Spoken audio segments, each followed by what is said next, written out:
À quoi ça sert? Ça veut dire quoi, ça? Pourquoi c'est comme ça? C'est où? C'est qui, lui? Un jour, une question. Pourquoi la bataille de la Marne est-elle célèbre?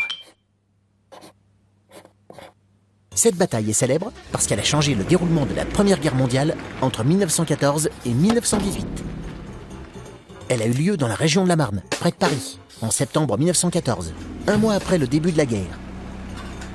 À ce moment-là, ça va très mal pour la France. L'armée française ne cesse de reculer devant l'armée allemande. Les soldats allemands se rapprochent de Paris. Le gouvernement français a même quitté la capitale pour se réfugier à Bordeaux. La guerre est-elle déjà perdue pour la France? Presque. Mais heureusement, les généraux français s'aperçoivent que l'armée allemande était tirée sur une très longue distance. Ils décident alors de profiter de cette faiblesse pour lancer une contre-attaque. Le 5 septembre 1914, l'armée française fait donc demi-tour et attaque l'ennemi. Elle est renforcée par 4000 soldats, amenés depuis leur caserne par des taxis parisiens. C'est le fameux épisode des taxis de la Marne. C'est une grosse surprise pour les Allemands, qui pensaient conquérir Paris en quelques jours.